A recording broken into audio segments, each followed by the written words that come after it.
Airlines Confidential with Scott McCartney is made possible with support from RTX, Collins Aerospace, Pratt & Whitney, and Raytheon. Connecting and protecting our world. RTX.com. Infinity Flight, the leader in Cadet Academy flight training programs. InfinityFlight.com. Ontario International Airport in Southern California. SoCal So Easy. FlyOntario.com. The Executive MBA in Aviation at the University of Colorado, Denver. business.ucdenver.edu. And by Cirium, the world's most trusted source of aviation analytics, Cirium.com. We also welcome your business's support. Contact us at airlinesconfidential.com. Welcome to Airlines Confidential. I'm Scott McCartney, here to report that March is indeed coming in like a lion, at least in the airline world. We have some major storms and scary violence to talk about.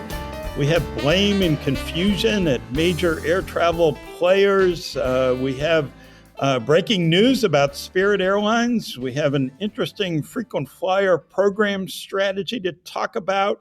It is the news, like March, is just roaring in, and no one better to help us sort it out than Henry Harteveldt, the brilliance behind Atmosphere Research Group, who joins us just back from a trip to Europe. Welcome back, Henry. Well, thank you, Scott. I'm very interested in discussing all that we have on today's agenda, in particular, having had firsthand experience with the lack of global entry, but the reintroduction of PreCheck when returning from Amsterdam via LAX on Monday. And speaking of lions or lambs, you and I are going to be talking in this podcast with Chris Sununu. Chris is the former governor of New Hampshire and former prominent moderate Republican Party leader who is now leading Airlines for America, the industry's representative organization in Washington, D.C. We have a lot to talk about with Chris, including how he will lead the airline lobbying and advocacy organization in the political and regulatory world. I think listeners are really going to enjoy the conversation we had with Chris. I certainly did. He brings a very, very different style to A4A, the proverbial breath of fresh air. And so I think it's wonderful that we were able to get him to share some of his very precious spare time with us for the conversation. Yes, absolutely. It was a great conversation, and I think listeners are really going to be interested in hearing what he has to say. All right, breaking news, Henry. As we record this on Tuesday, Spirit Airlines just announced that it has a deal in principle with secured creditors to emerge from bankruptcy reorganization later this year.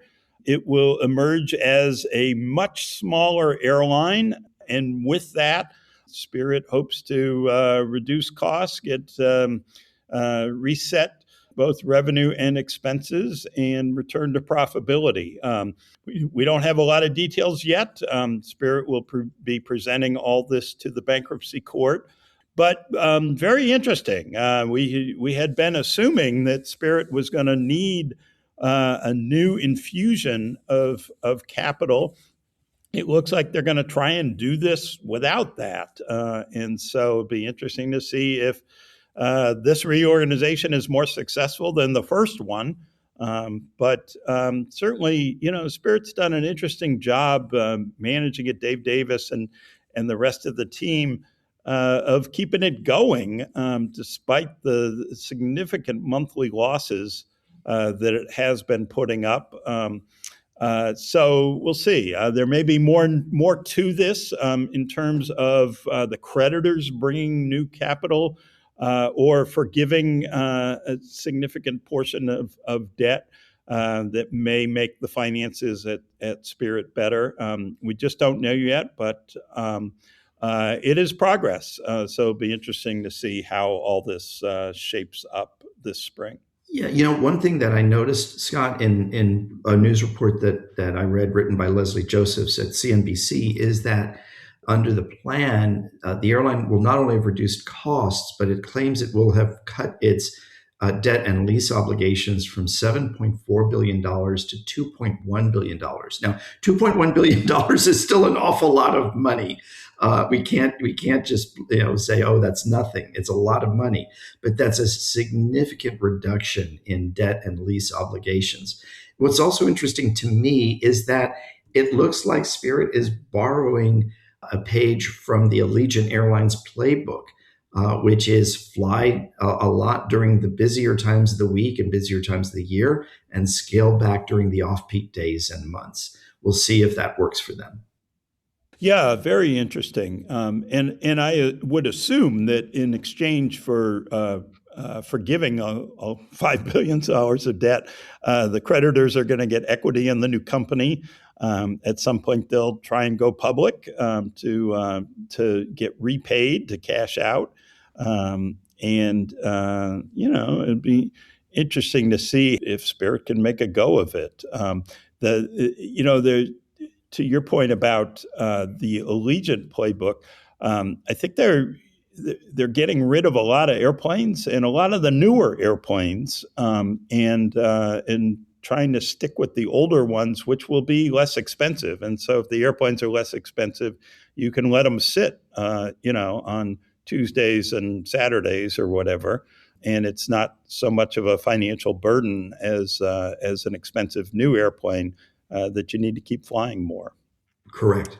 All right. In other news this week, Henry, there was some really serious stuff the industry had to deal with.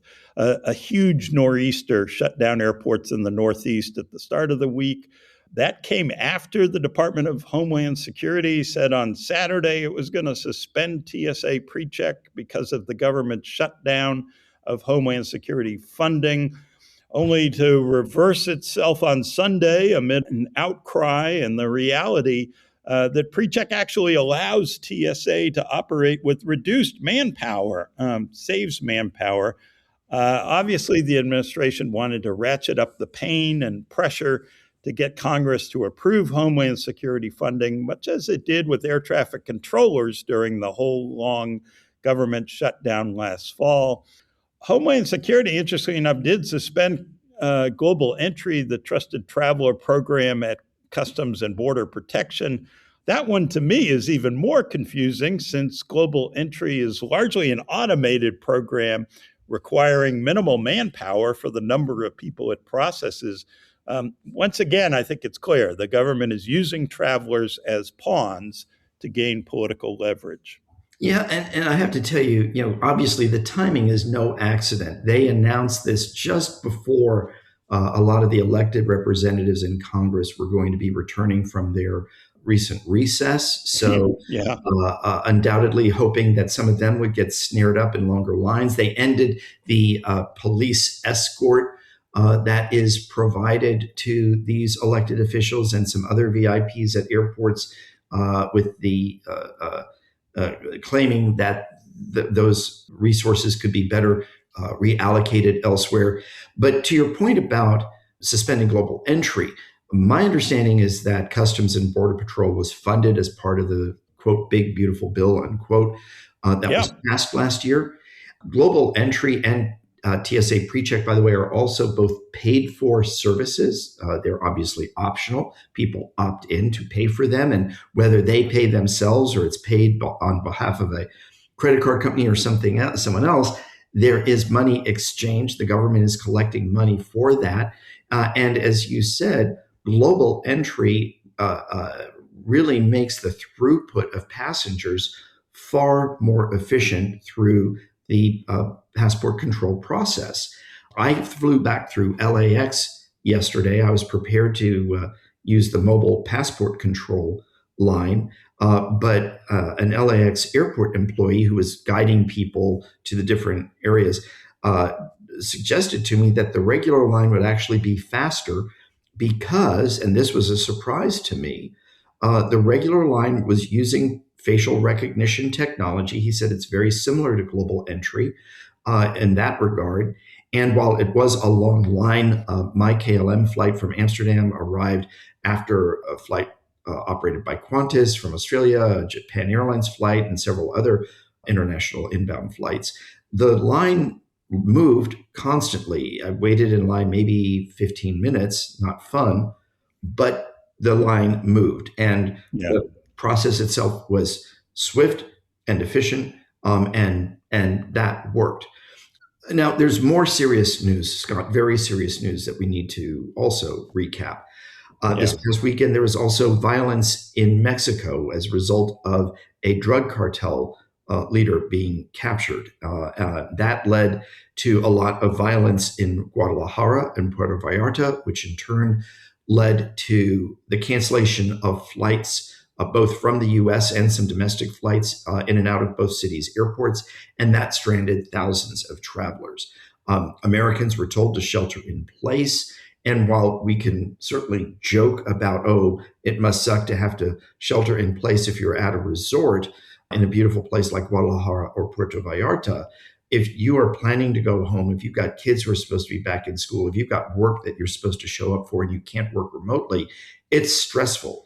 And simply just not being able to get to wherever you want to go or need to go is stressful.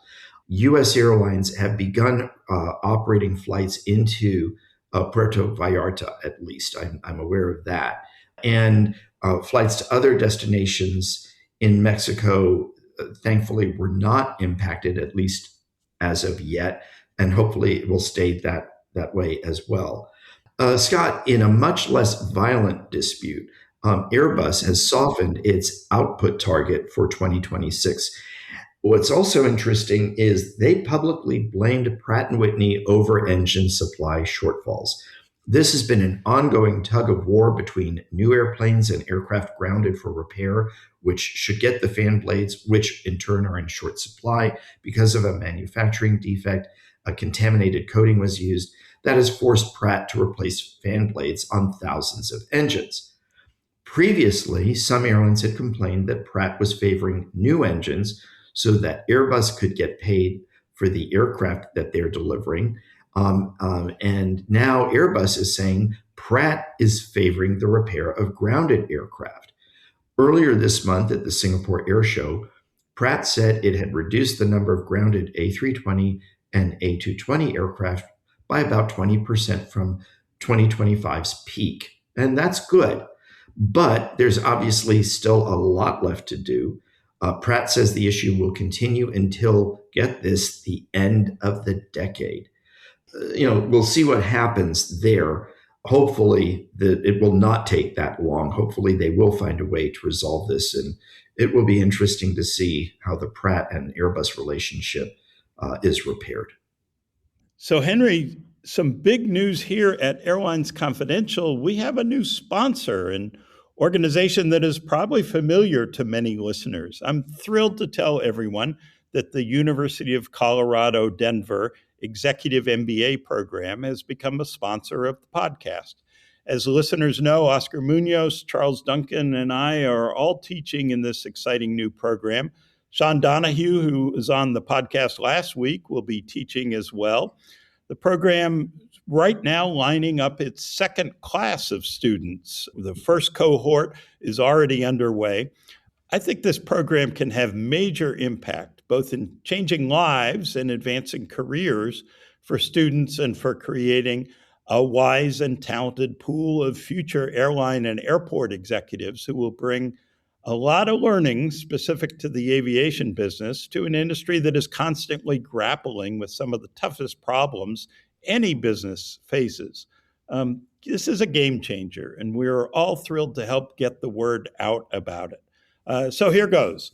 The Executive MBA in Aviation at the University of Colorado, Denver is the first degree of its kind in the world, taught by industry experts and designed for ambitious leaders from across the aviation ecosystem. With classes located at Denver International Airport and week-long residencies in Washington, D.C., and at airports around the world, students experience a hybrid, flexible course structure that balances in-person and online classes without career interruption. You keep working, classes on weekends. It's just a terrific program. Go to business.ucdenver.edu.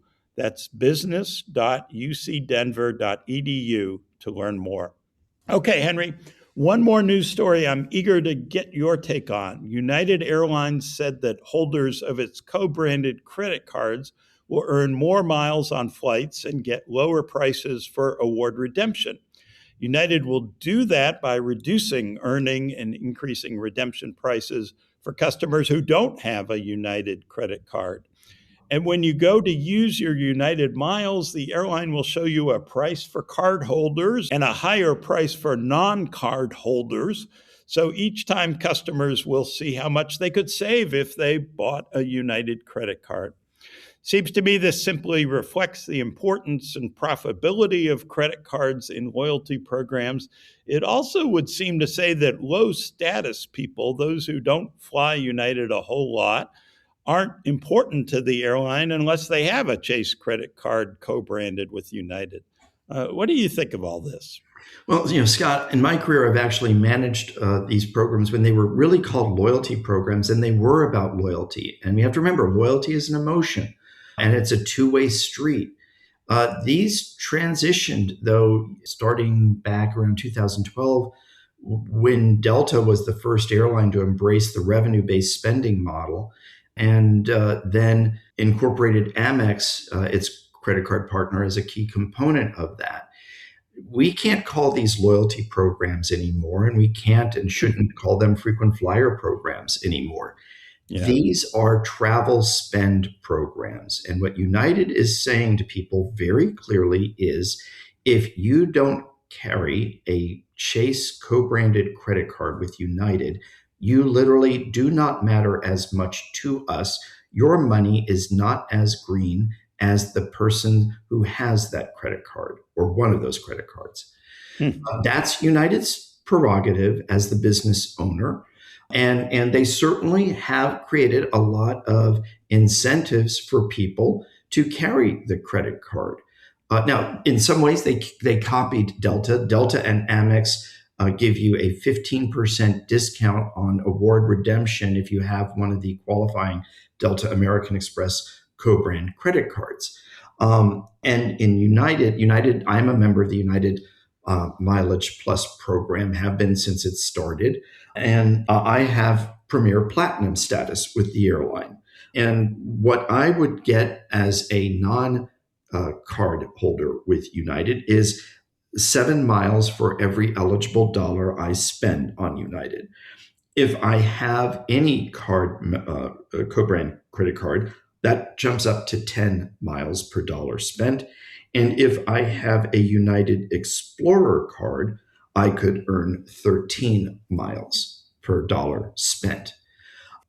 I have 2 credit cards. One is an Amex card, one is a Visa card. I'm not going to discuss which bank issues the Visa card. And that's all I want. That's all I need. That's how I choose to manage my spending, and which I use for both my business and personal spending. I'm not going to carry a co-brand credit card from any third party, whether it's an airline or anyone else. That's my choice in terms of how I choose to spend my money and manage my money.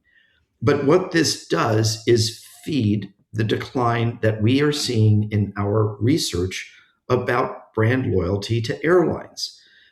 We had seen in our research that we conduct every year with 5,000 or more airline passengers in the US, that it had been hovering around 14%, 13 to 14% of airline passengers saying they are loyal to at least one airline or airline alliance.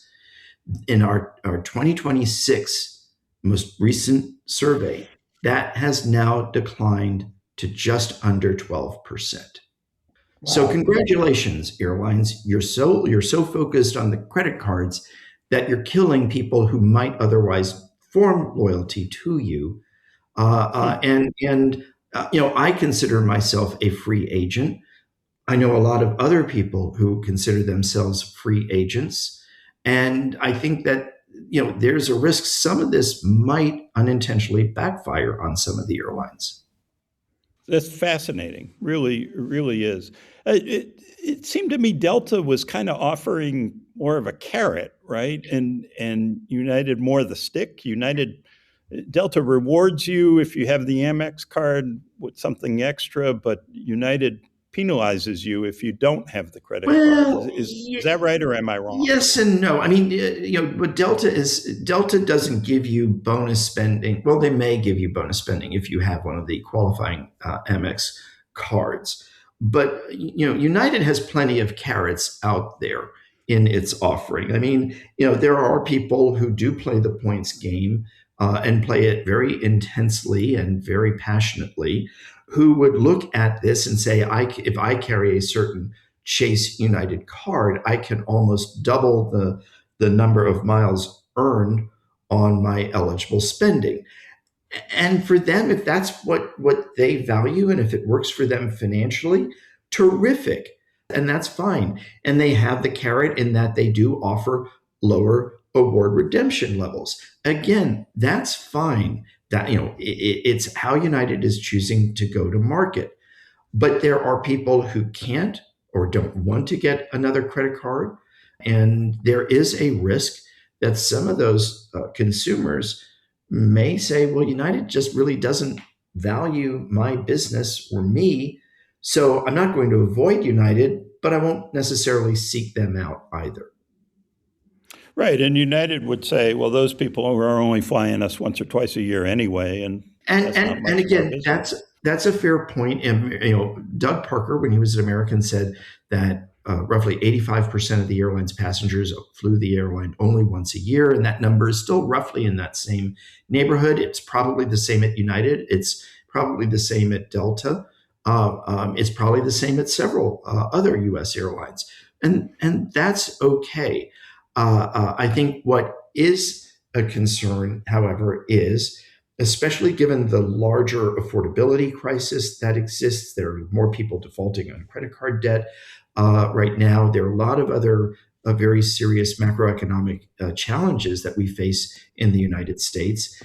I'm just worried that an unintended takeaway from United's new program is that some people who may have considered themselves loyal to the airline may take away that the airline really doesn't want them as a customer, doesn't care if they remain a customer or not. And so they will take their business to other airlines, regardless of what those other airlines are. That ultimately doesn't serve United as a business well. So interesting. All right, Henry, time to thank our other sponsors who make this podcast possible. We want to thank Ontario International Airport, which, by the way, just won a big award from Airports Council International as best airport at departures in North America for among airports their size, based on a customer survey. It's a really cool recognition for Ontario. Ontario is also celebrating a decade of local control. Thanks to public support, the local community reclaimed ONT, revived it as a vital gateway in Southern California, and ensured the airport is ready to soar even higher in the years to come. Visit flyontario.com/10 to learn the story and find out how you can join the year-long celebration of how a decade of local control has turned Ontario into one of California's fastest growing and most economical airports. And thanks to RTX for helping make Airlines Confidential possible. RTX believes no challenge is too great, no question too big, no answer out of reach. That's why RTX never stops striving. The RTX global team works across Collins Aerospace, Pratt & Whitney, and Raytheon to inspire, innovate, and drive progress for generations to come.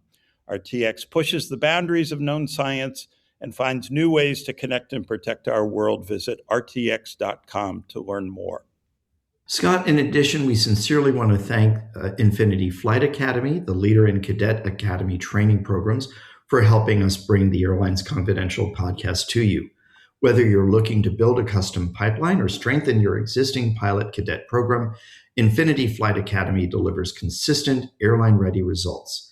And for those of you listening who've always dreamed of flying or know someone who has, Infinity Flight has trained thousands of students, many now flying for major airlines around the world. Learn more at infinityflight.com. Infinity Flight Academy, where future airline pilots take off. And of course, we want to thank the good people at Cirium. Cirium offers the most accurate and precise data and analytics to enable airlines to optimize planning, operations, and passenger services. The right intelligence drives operational efficiencies, enables you to predict market shifts, and helps airlines respond quickly to maximize their revenue, manage costs, and seize commercial opportunities. Visit Cirium.com for more. Okay, let's bring in Chris Sununu. Former New Hampshire Governor Chris Sununu became president and CEO of Airlines for America in September, taking over from Nick Callio. Sununu, a Republican, stepped out of politics in January 2025, declining to run for a fifth term as governor. He graduated from MIT with a degree in civil and environmental engineering and worked as an environmental engineer for 10 years, cleaning up hazardous waste sites. He also was in the travel business of sorts when his family took a significant ownership stake in Waterville Valley Ski Resort. And Chris spent 7 years as CEO before becoming governor. Welcome to Airlines Confidential, Governor Sununu. Well, there's not a whole lot that I get nervous about after all I've gone through, but I'm shaking in my boots on this. I'll do my best. Keep it entertaining for the audience and not completely embarrass myself with my 9 new bosses. That's right. Well, I'm sure you've already found this is a fascinating business, and there will always be lots to talk about. So I hope this is the first of many Airlines Confidential chats. You bet. But we always start with what we affectionately call the Baldanza question. Ben Baldanza, former CEO of Spirit Airlines, who had a long career in the airline business and many friends, co-founded this podcast. And he taught me that many in this business have interesting paths into the airline world. Ben passed away from ALS in 2024, but we carry on the tradition. So the question, how'd you get into this crazy business? Yeah, that's a great question because it has a very bizarre answer. I wasn't looking for it. That's for sure. I'm an engineer, right? So I was at MIT, and I can probably tell you how an airplane actually stays up in the air a lot better than I can tell you how the airline industry actually runs. Although I'm these last 4 months, I'm without a doubt getting a crash course. But this organization was looking for some leaderships. I got a phone call one day. I knew Scott Kirby a little bit. I knew Richard Smith of FedEx pretty well. And, to their benefit, to their credit, I will say, I was shocked when they called because I said, I don't know how your industry really runs. I know government. I've kind of worked with both sides of the aisle. I'm an engineer. I know how to work on big projects. They wanted to start this organization, start thinking outside the Beltway. And so we had a few discussions. And I said, boy, at first I thought this was a crazy idea on their half. Like, why would they want someone like me? But then I really got it. And I really started seeing all the potential that's out there, right? And we can talk all the details, but everything from an administration that is pro-airline. They understand that our national airspace really is this national security asset, that it is a driver, not just for the United States, but really for what happens in the rest of the world. The fact that I get to represent the cargo industry as well, commerce, everything from what's happening in tariffs and all of that sort of thing really impact that. And thinking beyond the Beltway of how this industry works and affects things at a localized level, state and local, how travelers think. And then, as you brought up a little bit, I do have a resort background as well. I ran a resort, so hospitality, what that means, how a customer thinks. I love that stuff. So I just want to bring kind of the idea of bringing my engineering process to say, okay, let's whiteboard how maybe things were traditionally done. Let's think not just how this organization should run today, but how, what it can do 5 and 10 years down the road. And so it was just kind of a mutual understanding of, boy, this might be a bit of an out of the box choice, this former governor guy, but what I think we're trying to do with this entire industry, I think it makes sense. And to be honest, I love it. I mean, I really love it so far. I'm a pretty big cynic of Washington, D.C. Well, at least I was. I'm loving it now. I'm really loving it now. It's a much better town than I probably gave it credit for. Spent a little time on the Hill, a little time in the administration. I've moved down here. I'm living down here now. So, if you told me 6 months ago this is where I would be, I was like, I don't know. That's crazy. I can't believe someone would even have this idea. But again, to the CEO's credit and the organization's credit, they had a vision of what they wanted to do, being a little non-traditional.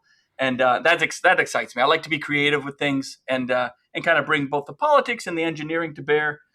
The air traffic control modernization, I mean, that's just a giant engineering project that could go really wrong if it doesn't have strong leadership and metrics of accountability and folks that understand where giant public projects can go bad. I've seen that as a governor. And so, trying to stay right on top of that with folks like Brian Bedford at the FAA and Sean Duffy as the secretary. I mean, these guys get it. They want this thing to succeed. They're doing it a little bit different, which kind of gives it a real chance for success. And I guess at this point, I don't know what you guys think, but it has to succeed, right? I mean, we really don't have an option when it comes to the air traffic control modernization project of it not working, because the system, it doesn't want it. It absolutely needs it. So that kind of stuff excites me. So it all just kind of fit together in a very bizarre way. And it's been a hell of a ride for the first 4 months, that's for sure. That's awesome. Awesome. So what do you see as the biggest issues that airlines face?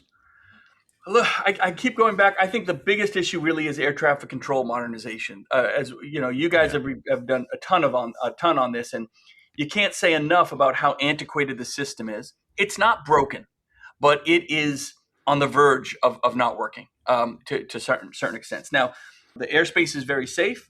If effectively we've slowed the airspace down over the past few years to make sure that we can account for the inefficiencies in the system, all in the name of safety, right? So the public should always know it's always very, very safe. But to modernize it then adds back those efficiencies to speed things up, to get more traffic in and out, to have better coordination between general aviation and commercial aviation. Now you have the drones, right? You have unmanned vehicles that are kind of entering the world. How are those going to be dealt with? You have to have the right technology. And I'm literally looking on my desk at a paper strip from Dulles Airport. I keep one on my desk as a constant reminder that we are still very analog in a lot of different ways. There's a lot of dot matrix printers, floppy disks, and paper strips still out there. But again, one of the things that excited me about the job was saying, okay, at least for the first 3 years, I don't know what's going to happen. We have a clock of 3 years where we're working with an administration and a president. I don't care what you think of the politics and Trump. We all have our opinions there. But this is a guy that really believes in the air industry. He wants it to succeed, and he gets behind. I mean, no other president has ever really talked about air traffic control modernization and the need for it like he has. Got behind it 100%, said failure is not an option, and said we're going to go fast. We're not going to let bureaucracy and all that kind of stuff slow us down and waste the taxpayers' money and have an inefficient air system. And he's behind it. So that's kind of exciting because they're open to new ideas. They're open to new ways of doing things. They're open to making sure the best technologies get implemented. They've got this first round of $12 billion. So I just think it's a key issue for the industry, and it's a key opportunity for the industry because they're going. And if it doesn't go well, we only have all of ourselves to blame.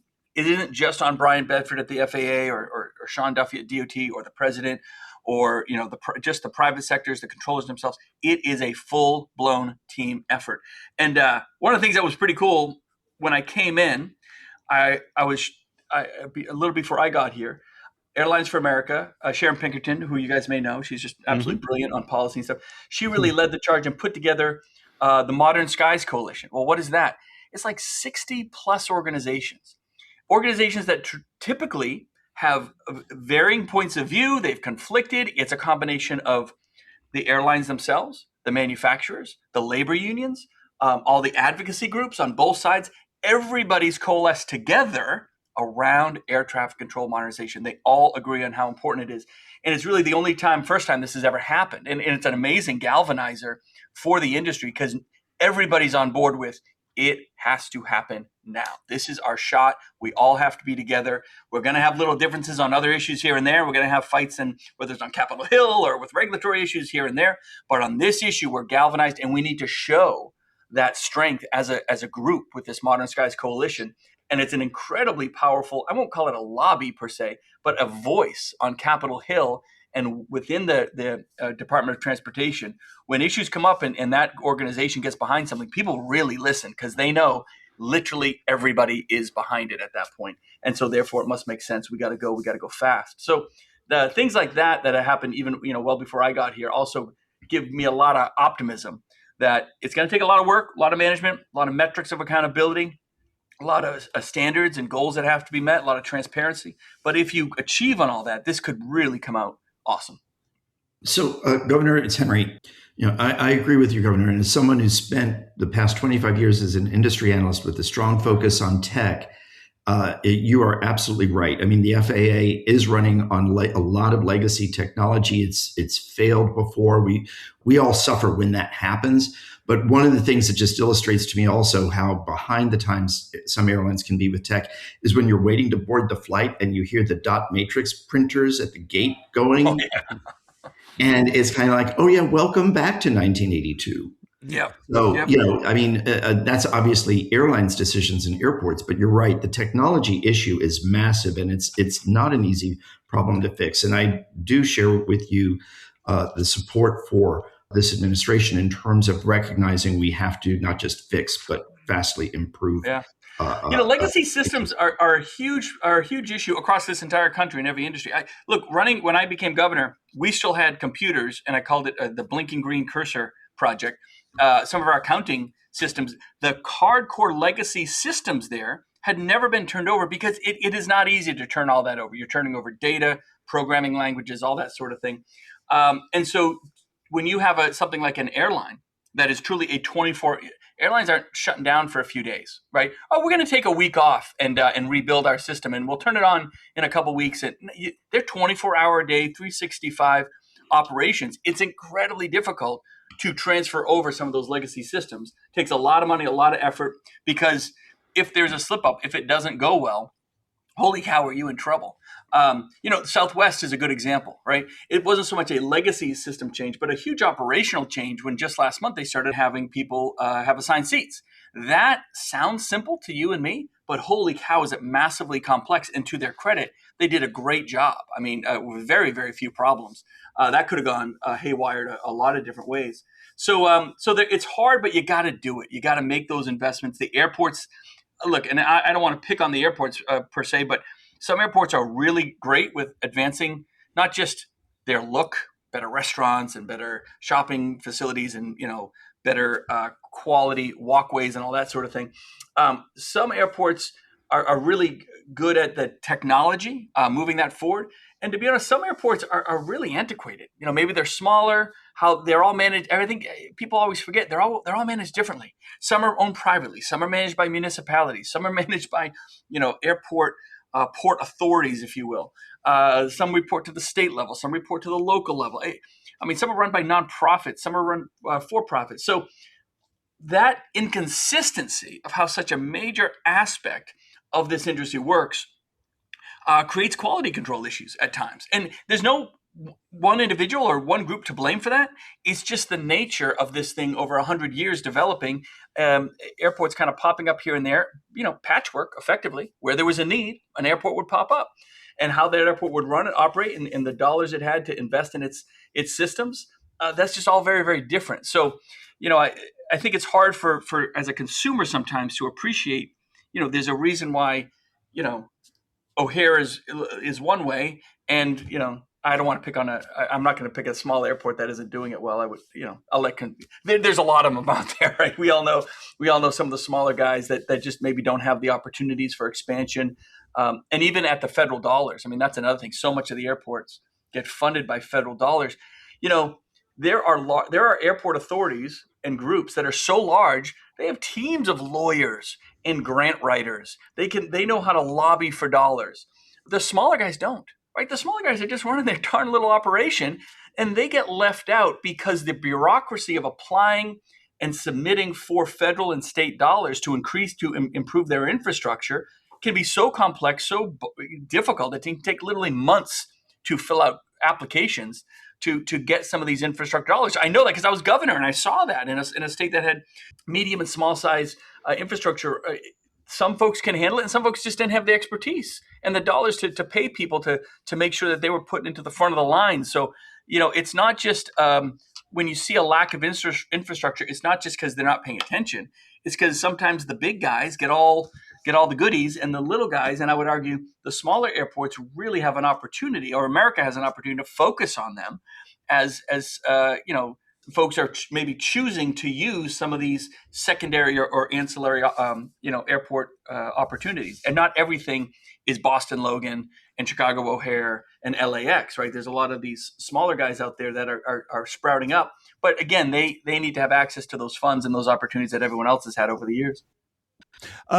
Your predecessor was on the podcast, but basically kept a relatively low profile in media. He was obviously very effective at lobbying, but not a familiar face on news shows. Will you be a more public voice for airlines? Absolutely. Yeah. I mean, I don't want to comment. Nick was great. I don't.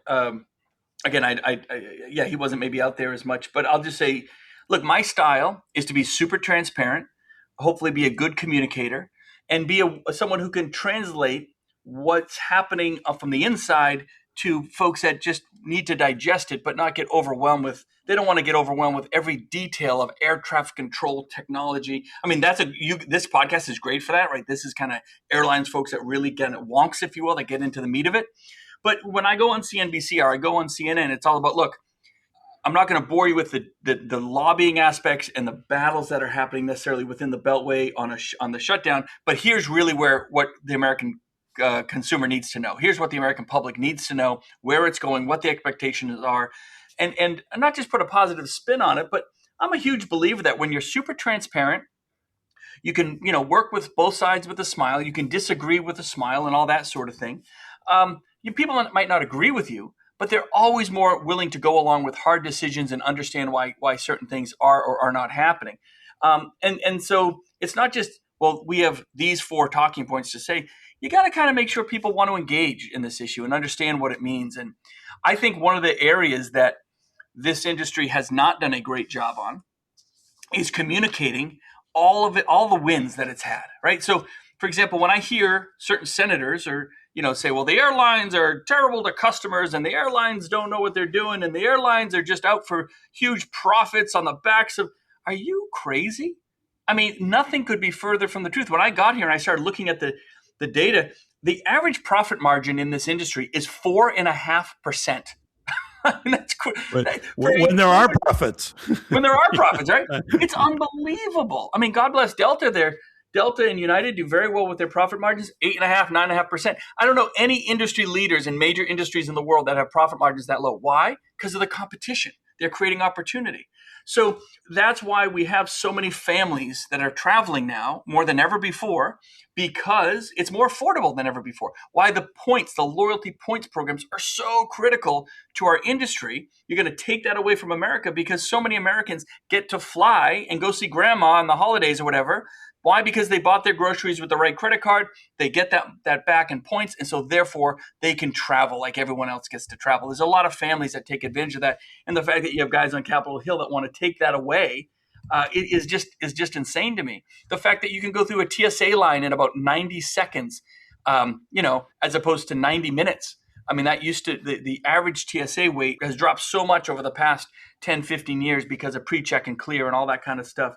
The fact that these airports are beautiful, $25 billion will be spent this year alone and another $27 billion next year. Record numbers in improving the quality of infrastructure, airports, parking, food service, shopping experience. It's a whole experience to be at an airport. Why? Because sometimes when your plane is delayed or you have to be there longer than you want to be, you don't want to be sitting in a dingy old tiny place and all that sort of thing. They appreciate that and they're making a better customer experience. The fact we don't have smokers. How about that? Can we just champion the fact when we used to travel back in the 80s and early 90s, people were still smoking on planes. How miserable was that?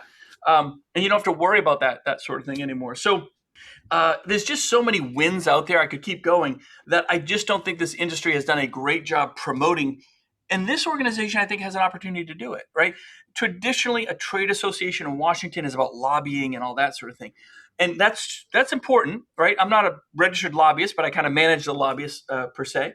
But there's 85 people here. We do a lot of other things. But that messaging and communication beyond the Beltway, it has to be there. You want to win in populism politics? Then you don't do that by convincing the senator or the House member that you're necessarily right on an issue. You do it by convincing their constituents about the benefit of the industry that you're representing in the service you're providing. And then the constituents say, well, this is great. Why are you beating up on the airlines? I got to fly this year when I never got to fly before. Or, going to the airport and parking my car and actually going to the airport wasn't as miserable as it used to be because, I brought my young kids, which can be really hard, as we all know. And guess what? We got fast-tracked through the pre-check line or whatever it might be, because we're making sure if you have a disability or if you have kids or you have additional constraints on your travel, the airlines really are trying, and it's not 100% perfect, but they really are trying more than ever before to make sure that experience is as smooth as possible. So I just think there's a lot of ways to win the populism battle that's happening here in Washington by focusing outside the Beltway, positive messaging, being super transparent. And yeah, that all goes back to whether it's on being on CNN or CNBC or having good discussions or, I travel a lot. A lot of it's to visit the members. I was out in Washington visiting Alaska Airlines. I'm going to Chicago on Monday and Tuesday to visit our friends at United and spend some time in Texas with Southwest and American. I'll visit all of them. But it's not just to get to know their teams, but okay, what are those communities like? What are those agents like? What are go spend some time talking to the ticket agents because they get, they're on the front lines of that customer feedback.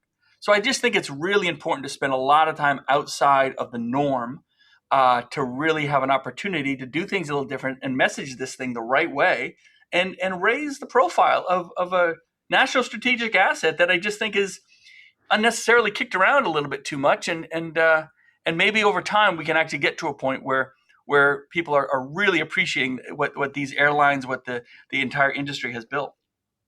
Governor, your point about smoking, by the way, just reminded me that smoking on planes, at one point in the 1960s, TWA decided to outfit its flight attendants with these paper uniforms. They wore over the standard uniforms when you could smoke on the plane.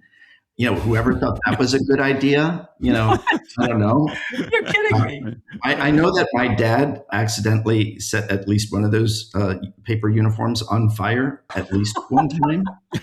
I still got a job at TWA years later anyway. But what I would like to ask you now is wait. So I'm sorry. I got to stop. A paper. Explain this to me. A paper uniform? Yeah. So it was back in the 1960s, and TWA had this idea of outfitting their flight attendants in these different outfits to showcase what a global airline they were. And there was one for New York and London and I think Paris and Rome, and I'm not sure what else.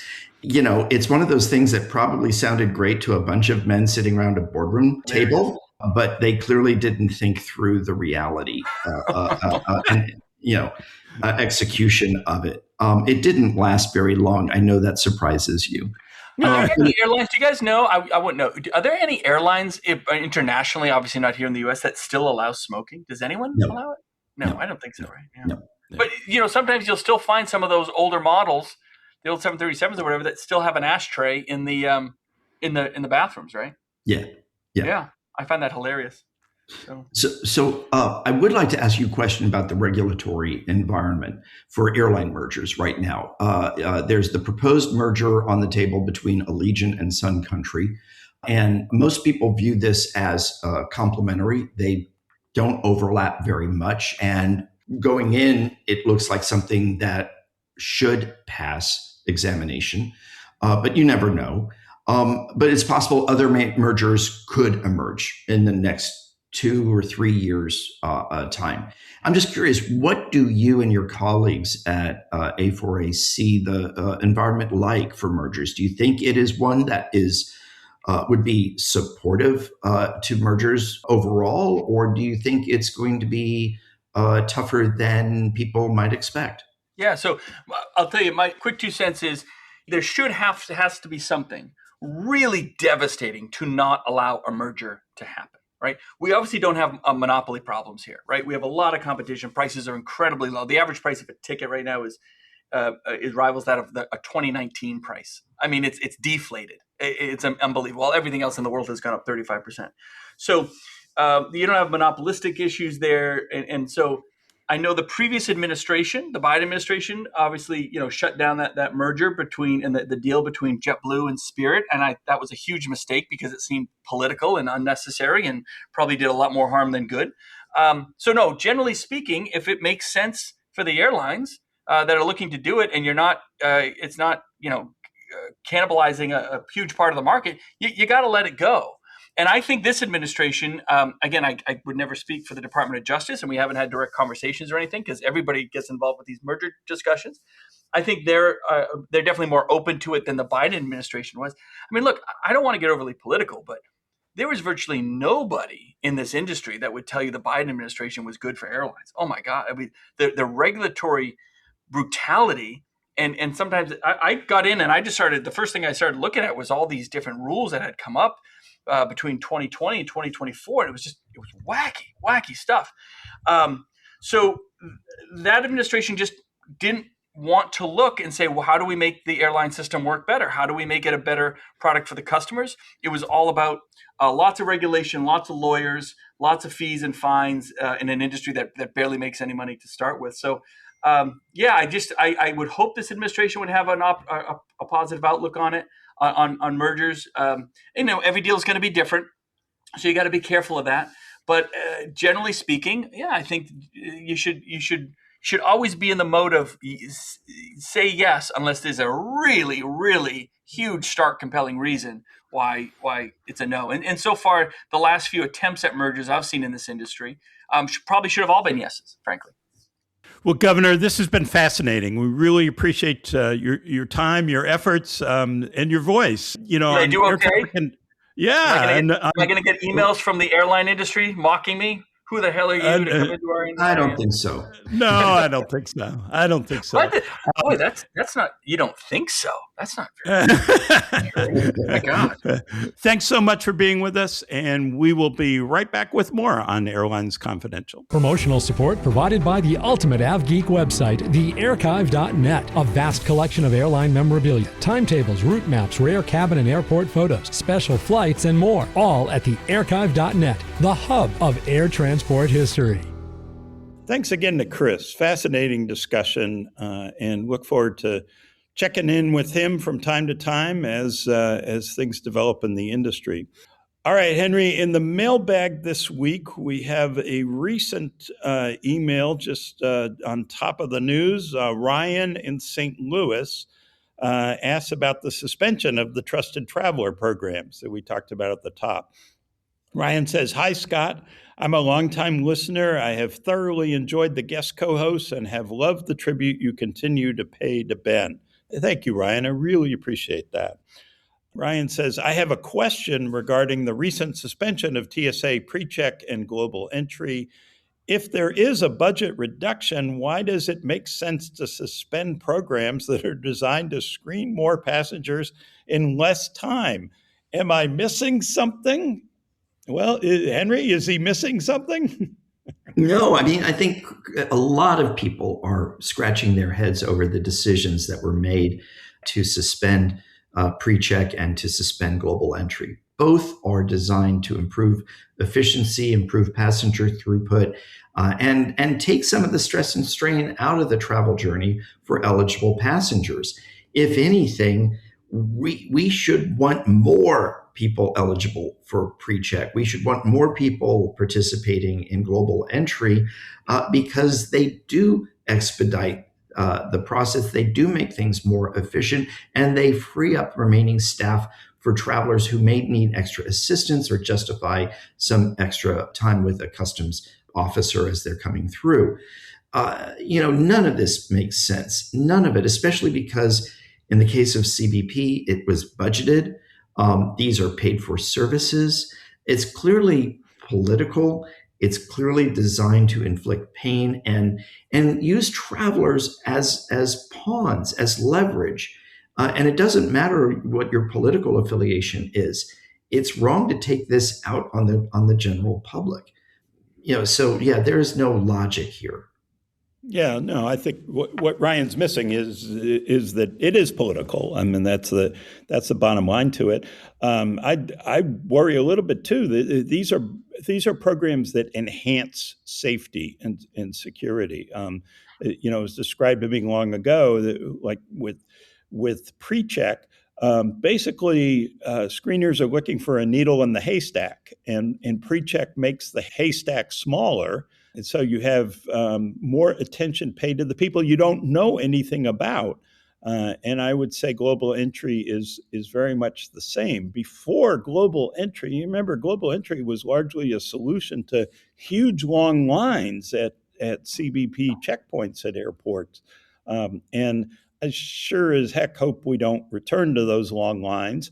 I do worry a lot about what happens at TSA security screening checkpoints when screeners aren't getting paychecks.